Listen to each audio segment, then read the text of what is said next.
pleasant day to all our televiewers from Luzon, Visayas at Mindanao.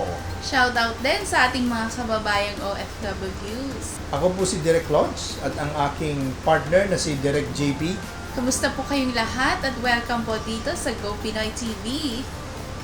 Alam mo, Direk JP, nung nag-declare ang government ng nationwide quarantine, marami ang nabahala, no? Kasi, syempre, affected ang economy ng bansa.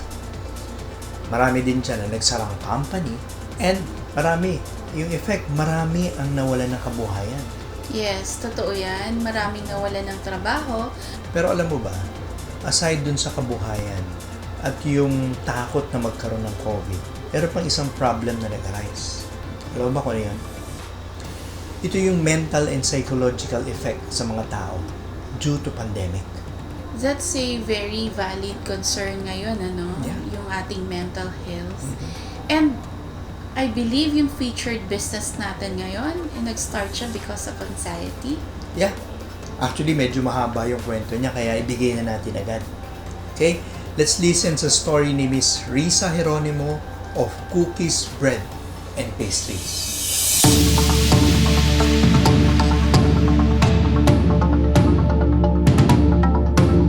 Nag-start yung business namin 4 months ago. I think last week ng May. Ito yung point na napaka-taas ng level ng anxiety ko. I don't know siguro sa nangyayari because of COVID. Siguro marami naman sa atin na talagang nagkaroon ng anxiety, nagkaroon ng panic attack.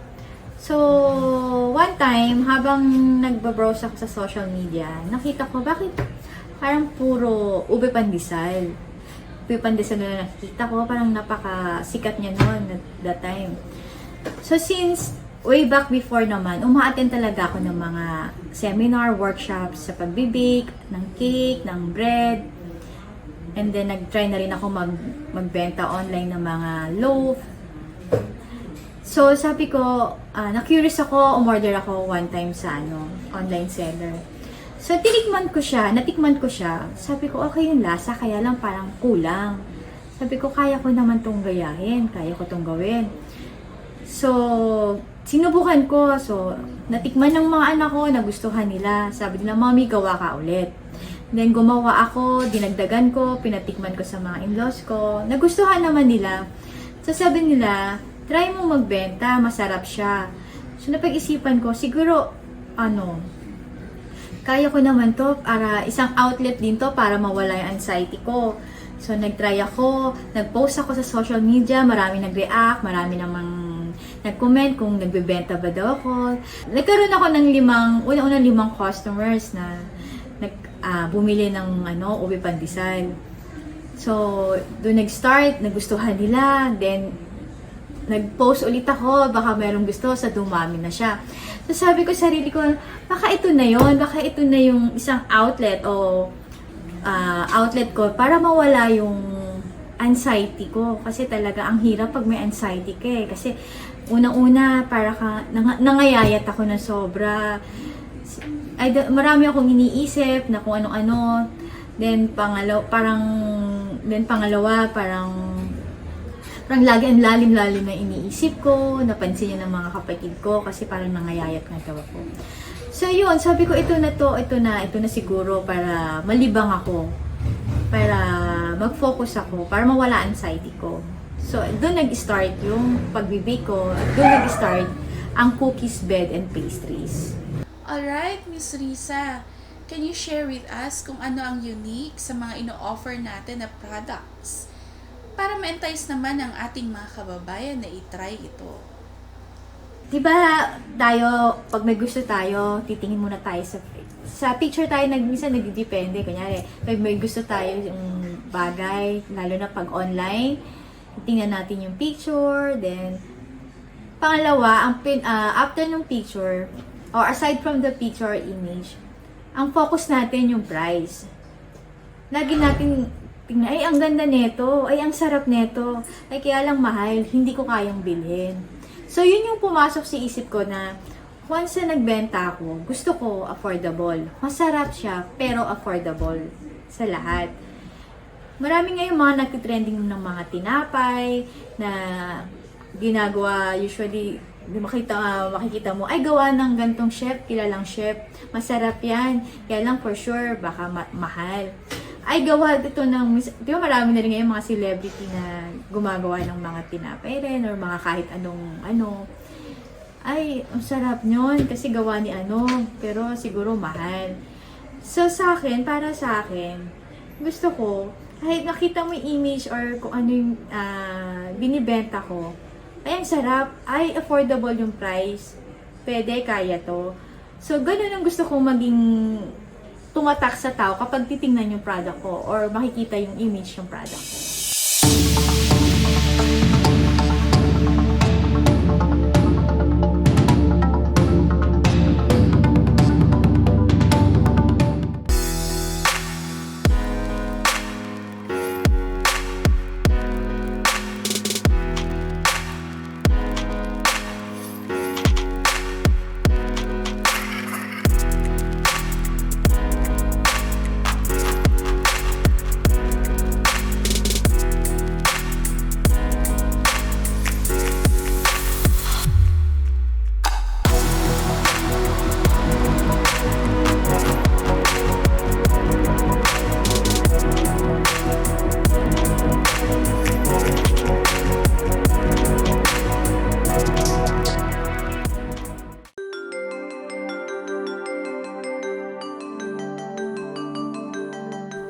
kasal sila at ang legal wife ay kailangan ng support from his husband. So ito po ang pwede nyo maging recourse para sa kaalaman natin mga seafarers. You can be criminally liable for not supporting your legal wife.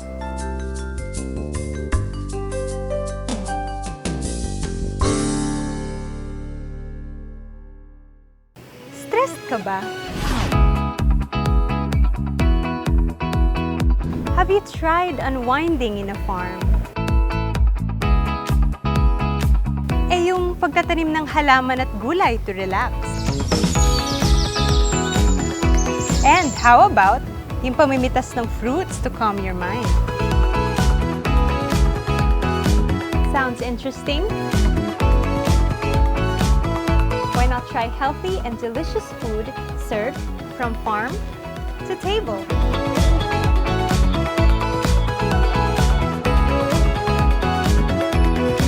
And you may also consider ang pag-aalaga ng mga hayop tulad ng hogs, chicken, ducks, goats, different birds, at marami pang iba. Not to mention, you can turn all of these into a profitable business. At ito po mismo ang pag-uusapan natin sa farm living. At kung paano mabuhay ng healthy while enjoying the gift of nature. Ika nga ni Hippocrates, let your food be your medicine and let your medicine be your food. At hindi lang yan, tatalakayin rin po natin dito is how to turn these resources into a profitable business. Wow! Exciting, di ba? Ako si Alexa Tinsay at samahan po ninyo ako sa pagtuklas ng sekreto in living a healthy and happy life while enjoying the gift of nature and the profitable business. Dito lang yan sa Farm Living!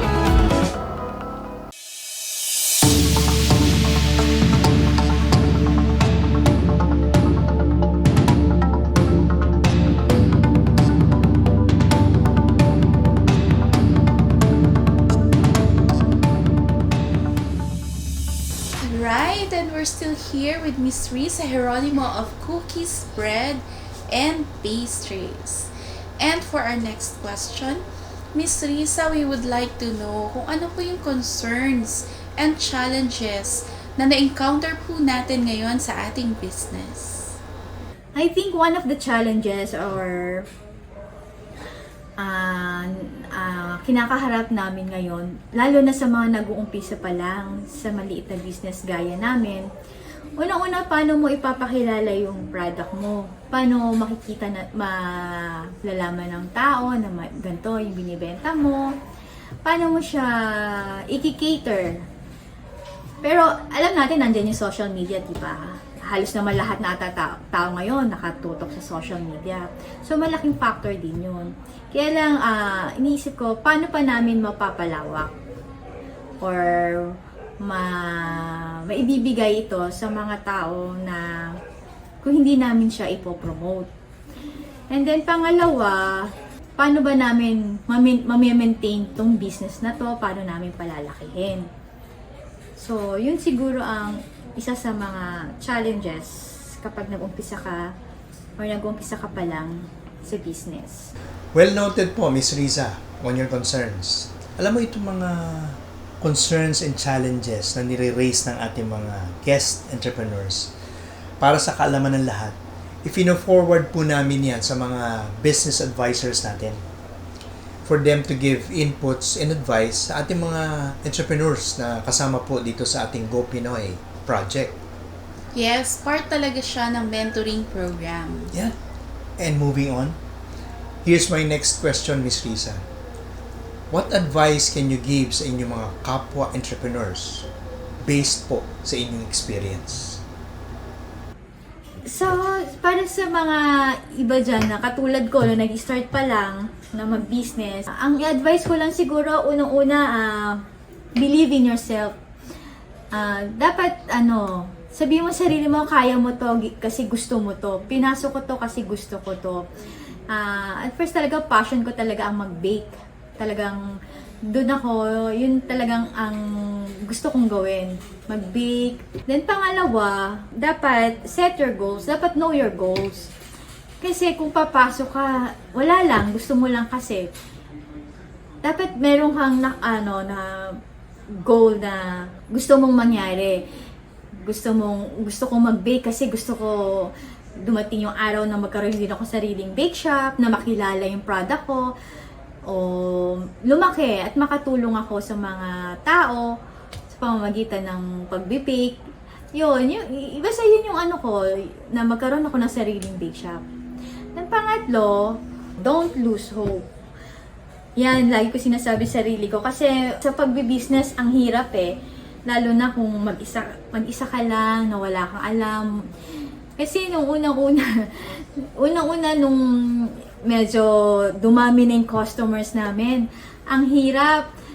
Kahit gusto mo siyang i-accommodate, hindi mo ma-accommodate yung mga umu-order kasi nga kulang ka sa sa manpower. Kami lang ako at saka mga anak ko lang nagbe-bake at sila yung tumutulong sa akin. Kami lang lahat. So talagang hindi kaya minsan yung volume nung mga umu-order. So yung iba hindi namin na-accept na. So one time nandyan yung minsan na may order ka na, yung mga ingredients mo hindi pa dumadating kasi sa panahon ngayon, di ba, ang hirap nung delivery, yung ganyan. So, lahat halos na di-delayed. So, yung minsan gusto ko nang give up kasi sabi ko, paano yan? Ganyan, masisira tayo. So, yun. Then, pangalawa, yung may order kami. Then, one time, nalaglag, nasira so, paano to? Ganyan. Kailangan na to ng ganitong oras. Wala kang magagawa. Kailangan, hindi ma-disappoint yung mga customers mo. So, kailangan gumawa ka ulit. So, yun nga. Lagi akong sinasabi naman ako, maging kalmado. So, huwag mawala ng pag-asa, hanggat kaya mo, go lang. Kasi, eventually naman, mapapag-aralan mo rin yung takbo na yan. Then, eventually, masasanay ka rin na, ay, ganto, pag nangyari to, ganto gagawin natin, ganyan. So, mapapag-aralan mo lahat. So, yun lang. So, parang go with the flow and mag-pray lang tayo na kakayanin natin lahat.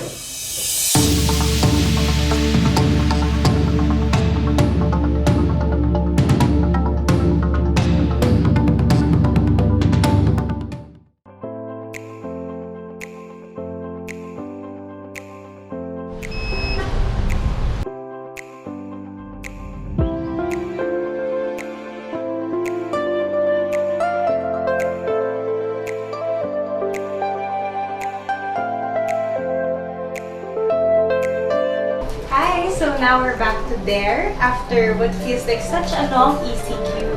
I can't wait to have my treatment. And now we're practicing the new normal.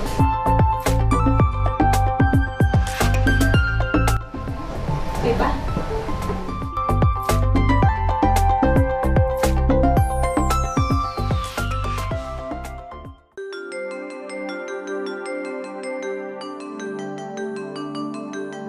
Since kasal sila at ang legal wife ay kailangan ng support from his husband, so ito po ang pwede nyo maging recourse.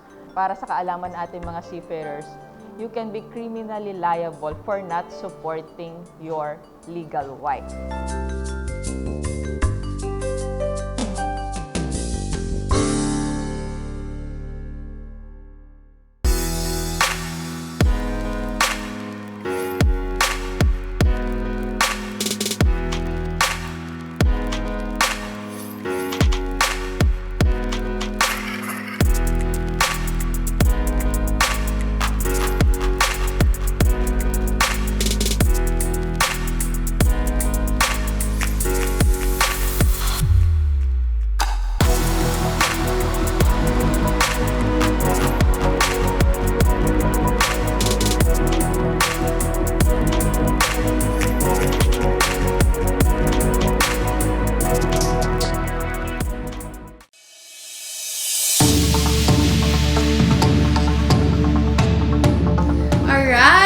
Back! Welcome po muli sa Go Pinoy. At para sa ating next segment, ito yung gustong-gusto ko. Yeah. Yes, dahil marami akong natututunan sa ating mga business consultants. Yeah. And we have here with us again, Sir Dodong Cacanando. Pagpapatuloy niya yung kanyang 5-part series ng About Calamities. Actually, this is the 5th. So, last part Yeah, na. this is the last part. Panoorin po natin to.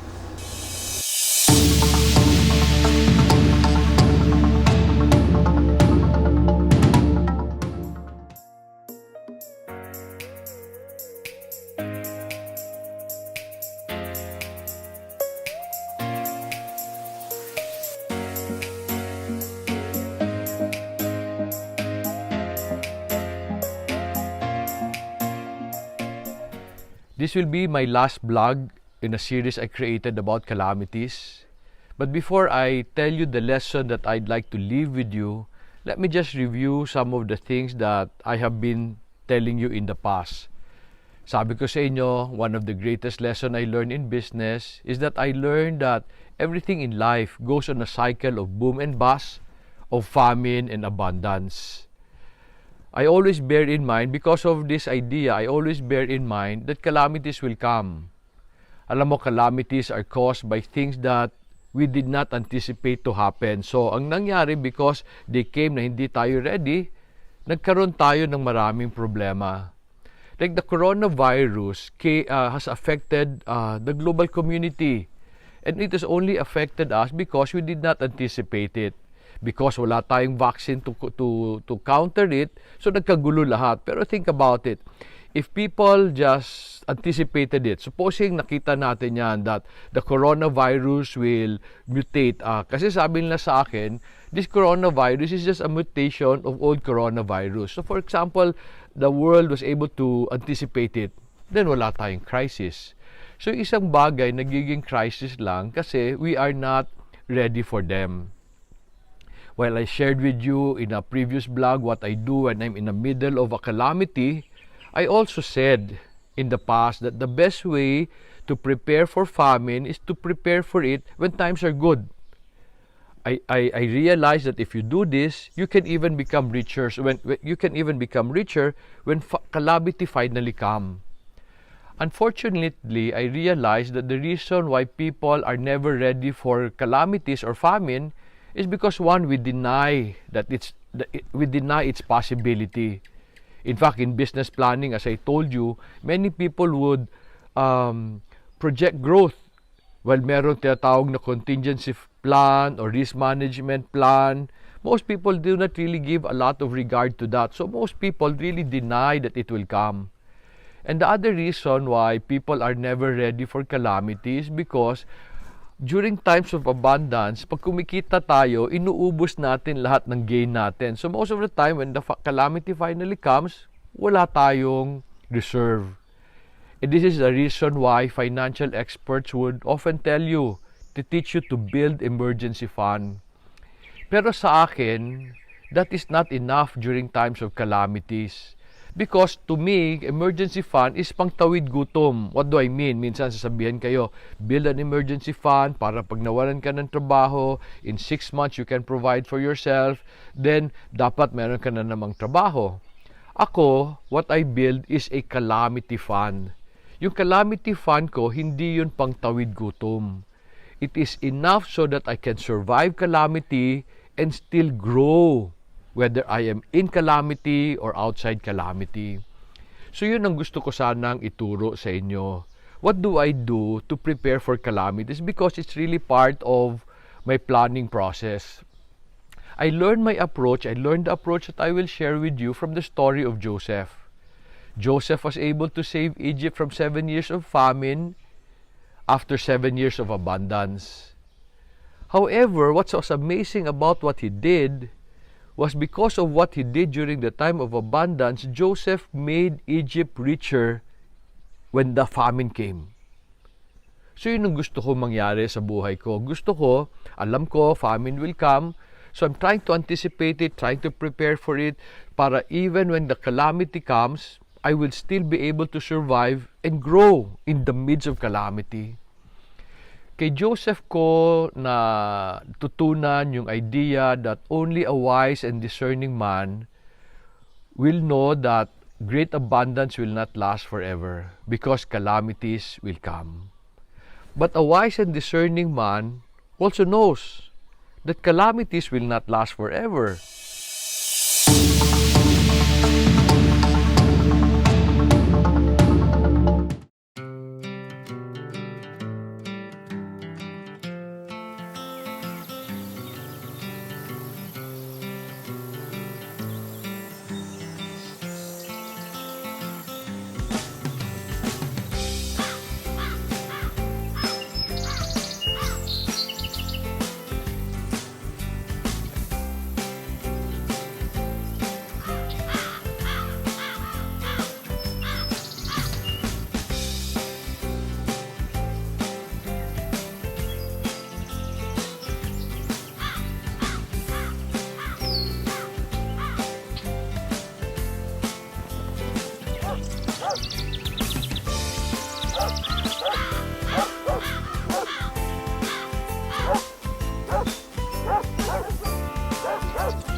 So now we're back to there after what feels like such a long ECQ. I can't wait to have my treatment. And now we're practicing the new normal.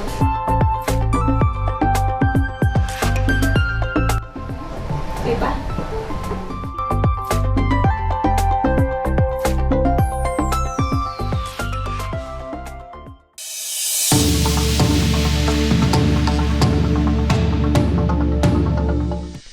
Kay Joseph ko na tutunan yung idea that only a wise and discerning man will know that great abundance will not last forever because calamities will come.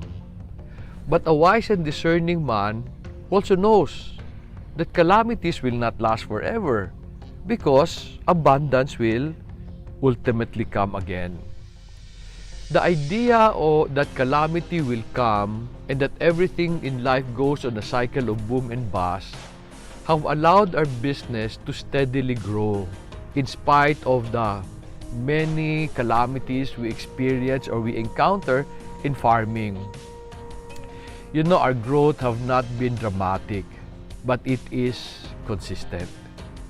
And para sa akin, mas mabuti na yung lumalaki ka dahan-dahan, consistently, kaysa ngayon malaki, tas next year nagsara. And I've seen a lot of businesses like that. They want dramatic growth and then mamaya hindi nila na-sustain. Why? One of the reasons was they did not anticipate the changes in the environment. And when the change happened, they were not ready for them, naging siyang calamity. Let me explain to you how I use the concept of preparing for calamity during times of abundance. Let me ask you a question. Have you ever made a plan na siguradong ka magiging successful? And because sigurado ka, you bet all your money in it and you are just so confident. Tapos nung inimplement mo, ginawa mo, pumalpak. Bakit pumalpak? Kasi may nangyari na isang bagay na hindi mo ina-anticipate. Nung nangyari siya, instead of gaining success, yun ang naging calamity siya. Like for example, I remember in the 1997-1998 Asian economy collapse. The reason why many businesses collapse kasi umutang sila ng dollars. And yung dollars na maganda pa exchange rate and nobody anticipated the Asian economy to collapse. And I explained to you in a previous vlog why I think it collapsed. So everybody was anticipating for growth. And nang nangyari, yung utang nila say $1 million, naging $2 million, and it took a long time for the economy to recover. So what was a good plan became a calamity. You know, most companies would do strategic planning. They would try to foretell what will happen in the future. You know, I always tell friends, I always ask friends today, yung strategic planning mo, yung lahat ng plano mo, ilan ang natupad dyan, ilan ang nangyari. And oftentimes, I would find mga 10 to 20% lang ang nai-implement nila sa strategic plan. Bakit? Because many of the things we have in the future, we cannot anticipate. Like for example, did Nokia ever want to fail in their business? Di ba they were number one? Did they not foresee that? Oh, they did not foresee the changes in the environment. Ang Kodak ba gusto niya mag-fail? Di ba nag-strategic plan din yun eh. Pero something happened in the environment, in the business environment that turned their plan for success to a calamity. You know, in the past when I started farming, I had that mindset eh. I would plan for growth. And you know, I'd always lose money in a major way. I'd lose money in a major way because yung mga projects ko, malalaki ang design. Sabi nila, di ba, the bigger the risk, the greater the gain. Totoo yun. Pero, the greater the chances that calamities will come. Why? Yun ang natutunan ko because there are things that we can never anticipate. And sa farming, kaya lang ako ganito magsalita because in farming, ang dami-daming factors na you cannot anticipate. And so I changed the way I do business when I saw nga, I've been mentioning this verse to you many times, Ecclesiastes 11:2. When Solomon said, divide your portion to 7 or even to 8, for you do not know what misfortune or disaster may come to the earth. When I saw that, when I think I understood what Solomon was saying, I felt he was telling me, Dong, ingat ka. Ingat ka sa plano mo because calamities may come anytime from areas you did not anticipate. When I embrace this idea, nagbago ang approach ko sa negosyo. I remember there was this time, I just forgot the year, but I heard of this shipment from Australia of Dorper ships. Itong Dorper ship daw na ito can grow to 100 kilo per ship. And so, I wanted it because Isip ko, maybe it would be good for my business kasi marami akong damo. During the time, we've learned how to grow goats and dumami yung kambing namin, naging 90.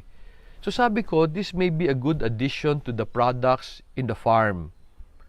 However, since alam ko itong idea that calamities will come, ang ginawa ko, I bought, I think, 6. I bought 6 ships. And yung isang ship is worth 30,000 pesos. So sabi ko, sige lang, may ipon naman ako. So I invested 180,000 pesos to buy the ship. And isip ko, parang baka. Now, the reason why they were expensive because they were the first batch that came to the country. And I was very, very excited. Bakit? Kasi many people would say, and including in my reading, sabi doon, ships are easier to manage. Ang kambing, madaming sakit. So kaya dami naming problema. So naisip ko, marunong ka na doon mag-grow ng kambing, mas mahirap siya. Maybe if you buy the ships, mas madali siyang gawin, so your chances of success would be higher. However, hindi pa rin ako bumili ng marami. Ang binili ko, 6 lang. After 4 months, 3 of them died. I lost 90,000 pesos. And so ginawa ko, kasi lumobo yung mukha lumobo yung katawan. So ang ginawa ko, pinicturean ko sila, dinala ko dun sa doktor na binilhan ko. Sabi ko, Dok, ano nangyari sa ship ko? Sabi niya, Dong, sinipon. Namatay dahil sa sipon. Siguro parang coronavirus nila, di ba? And sabi ko, Dok, bakit hindi man lang tumulo yung sipon sa ilong? And sabi nung doktor, iba sila. Sabi niya, yung sipon na sa loob ng katawan. And true enough, nung binuksan namin yung ship, basang-basa yung loob. And sipon daw yun. And so tinanong ko yung doktor, sabi ko, Dok, meron pa akong 3 naiiwan. What do I do para siguradong hindi sila mamatay? Sabi niya, Dong, pag umuulan, umaambon, bumili ka ng paracetamol, tas lagyan mo yung tubig nila para mas malakas sila. You know, I felt so weak when I heard that. Bakit? Alam ba niyo magkano ang paracetamol? 2 piso lang isa nun. Yung pala, kung nalaman ko lang noon na lalagyan ng tubig pag umuulan para hindi mamatay yung ship, di ba? It was a factor that I did not know, I did not anticipate, so it became a calamity to me. Now, ano yung sinasabi ko? I'm very careful. I could have bought 10. Di ba? I would have spent 300,000. I just bought 6 I could have bought 10 or even more. Ang tanong, will the lesson change? Hindi ba ako mamamatayan? The lesson will be the same. And because of this, what I do now in my farming business, since the book will not tell me all the problems I will encounter, and besides, pagbasahin ko siya, hindi ko naman siya maintindihan So, ginagawa ko today, whenever I go into a project, I'd start small. I'd start small so that I will know the possible problems that will affect that project. Para pag nalugi ako, konti lang, that the problem will not become a calamity. Do you know where I learned this? I got the idea from Edward Deming. Edward Deming is the father of quality in Japan, and meron siyang concept, plan, do, check, act. Ay sasabi, when you make plans to improve, you know you do in a small scale. Okay? And then you check. Maganda ba? Pangit ba? Pag maganda, tuloy mo. Pag pangit, adjust mo. And then pag maganda na siya, scale up. So that's what I have always been doing in my business today. Kaya we may be growing, we were not growing dramatically, we're growing slowly, but we learn from every experience. We try to manage our calamity. Tinatry namin siyang paliitin because there are many things in life you do not anticipate. And so that's what I do. The other thing I do when times are good is I save a lot. Why do I save? I save a lot to prepare for the possible calamities that will come. I look at my gains, my profit as not something to spend, but something that I should use to survive and grow. Anong to survive and grow?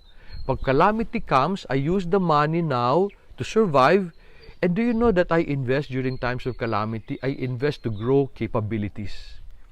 Okay, I do that, but kung hindi ako nag-save during times of abundance, hindi ko yan siya magagawa. Siguro ang tanong nyo, how much do you save?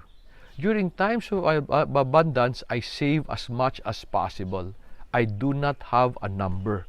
As much as possible, I save. Where did I learn this? You know, I learned this from the ways of the ants.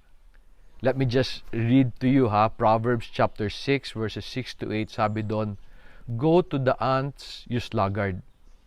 Consider her ways and be wise. Without having any chief, officer, or ruler, she prepares her bread in summer and gathers her food in harvest." Sabi niya, when times are good, ipon lang siya ng ipon. Kasi alam niya calamities will come. So that's what I do. And how do we grow? When we've survived calamities and we have prepared for it, we grow automatically. Minsan, hindi dumating yung calamity. So I now have money to invest and grow my business. When calamity finally come, I now do what I've learned from Isaac. I think I explained that in vlog number 3. What do I do now? I explained doon. Now, when I am in the middle of calamity, I look around and check for opportunities. Kasi sabi ko, every problem creates opportunities. And then, I also invest the money I've saved to build capability to prepare for the coming abundance. And finally, I also said I use the extra time to strengthen my weaknesses. Alam mo, I've learned that calamities, like any problem, exposes my weaknesses. And because of this, it gives me a chance to improve my business. So today when calamity comes, like for example, this crisis that we are going through, I do not get discouraged. Instead, I use it to my advantage. Today sa Bukidnon, we are in a lockdown, we are encouraged to stay home. And ang tanong mo, what can you do while you are at home? Today I review what we're doing in our business. I try to understand ano abilities i-grow namin. After the lockdown, hindi kagad magre-recover ang economy. Pero makakalabas na tayo. So, while the economy is not recovered, or it has not recovered, I will do things to improve, to strengthen our weakness and anticipate the coming abundance. The last thing I learned about calamities is that I believe it is God's way of purging the weak. What do I mean? During times of calamity, the business that does not have good foundation would close. Business also that are run in the wrong way, in an evil way, will close. They will not survive. So only those who do good business and have good foundation will survive.